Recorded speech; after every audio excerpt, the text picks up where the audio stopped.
প্রিয় দর্শক, আসসালামু আলাইকুম। আমি ডক্টর বজলুর রহিম রিপন, বাত ব্যথা paralysis sports injury specialist, medico physiotherapy centre, Restipara, Tangail থেকে আপনাদের সবাইকে জানাচ্ছি শুভেচ্ছা। প্রিয় দর্শক, অনেক রোগী আছে যারা এই যে কনুইয়ের বাহিরের অংশে ব্যথা অনুভব করেন। এই যে কনুইয়ের বাহিরের অংশে যে ব্যথা, এটাকে আমরা মেডিকেলের ভাষায় বলা হয় টেনিস এলবো বা ল্যাটারাল ইপিকন্ডাইলাইটিস। এই ল্যাটারাল ইপিকন্ডাইলাইটিস বা টেনিস এলবো, এটা একসময় এটাকে ইনফ্ল্যামেটরি বলা হতো, যে ইনফ্ল্যামেশনের কারণে হয়ে হয়ে থাকে, কিন্তু বর্তমানে কনসেপ্টটা হলো যে এটা ইনফ্ল্যামেশনের সাথে এটা টেন্ডনোপ্যাথি আর কি, ডিজেনারেটিভ টেন্ডনের মধ্যে ডিজেনারেশনের কারণে এটা সাধারণত হয়ে থাকে, এই জন্য এটাকে টেন্ডনোপ্যাথি বলা হয়। তো এটা সাধারণত যারা হাতের কবজিকে ব্যবহার বেশি করে থাকেন, অর্থাৎ রিপিটেড কাজ করে থাকেন, তাদের ক্ষেত্রে কিন্তু এই ধরনের টেন্ডনোপ্যাথিটা সবচেয়ে বেশি হয়ে থাকে।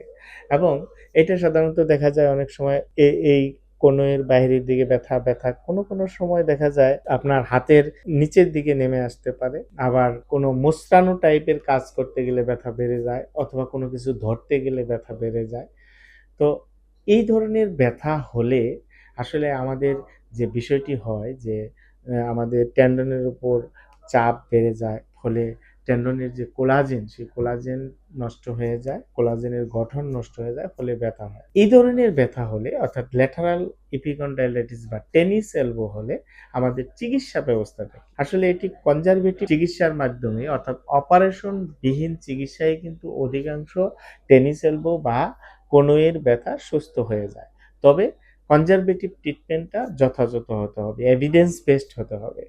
তো এভিডেন্স বেসড চিকিৎসার মধ্যে ফিজিওথেরাপি হচ্ছে অন্যতম একটি চিকিৎসা পদ্ধতি এই কনুই ব্যথা আপনার দূর করার জন্য। তো এখানে প্রথমত যে বিষয়টি খুবই জরুরি, সেটি হচ্ছে যে অ্যাক্টিভিটি মডিফিকেশন করা, অর্থাৎ আমাদের লোড ম্যানেজমেন্টটা খুবই জরুরি। হাতের মধ্যে যাতে চাপ না পড়ে, অর্থাৎ যে কাজগুলি করলে ব্যথা বা উপসর্গগুলি বেড়ে যায়, এরকম কাজগুলি আমাদের এড়িয়ে চলতে হবে অথবা কমিয়ে ফেলতে হবে। হ্যাঁ, অর্থাৎ আমাদের লোডটাকে কমাতে হবে। দ্বিতীয়ত হচ্ছে যে আমাদের কিছু এক্সারসাইজ, যেমন stretching exercise, eccentric strengthening exercise, হ্যাঁ, প্রগ্রেসিভ লোডিং এক্সারসাইজ, অর্থাৎ ধীরে ধীরে আপনার লোডটাকে বাড়াতে হবে। এই এক্সারসাইজগুলি যদি আমরা নিয়মিত করি, এবং সাথে কিছু ম্যানুয়াল থেরাপি, বিশেষ করে আপনার মুভমেন্ট উইথ মোবিলাইজেশন টেকনিক, হ্যাঁ, সফট টিস্যু মোবিলাইজেশন, এই ধরনের কনুই ব্যথার ক্ষেত্রে খুবই ইফেক্টিভলি কাজ করে। এবং কোনো কোনো সময় নার্ভ মোবিলাইজেশন, বিশেষ করে রেডিয়াল নার্ভ গ্লাইডিং এক্সারসাইজও অনেক সময় দেখা যায় যে আপনার এই ধরনের কনুই ব্যথার ক্ষেত্রে খুবই ইফেক্টিভ কাজ করে। এর সাথে আমরা কিছু ইলেকট্রিক্যাল মোডালিটিস, বিশেষ করে আল্ট্রাসাউন্ড থেরাপি বা কোনো কোনো সময় টেন্স, এরকম কিছু ইলেকট্রিক্যাল মোডালিটিস আছে যেগুলি ব্যথা কমাতে, ইনফ্লামেশন কমাতে সহায়তা করে। এবং আমরা যদি প্রপারলি এভিডেন্স বেসড আমরা ফিজিওথেরাপিটা করতে পারি, তাহলে আমাদের ব্যথা দ্রুত কমে যাবে, আমাদের হাতের ফাংশন বাড়বে, রেঞ্জ অফ মুভমেন্ট বাড়বে, এবং মাসলগুলি শক্তিশালী হবে, এবং স্বাভাবিক কাজকর্ম সহজ হয়ে যাবে। তো সুতরাং প্রিয় দর্শক, আপনি যদি অপারেশনবিহীন কোনোই ব্যথা সুস্থ করতে চান দ্রুত সময়ের মধ্যে, আপনাকে ফিজিওথেরাপি চিকিৎসা নেওয়া খুবই জরুরি।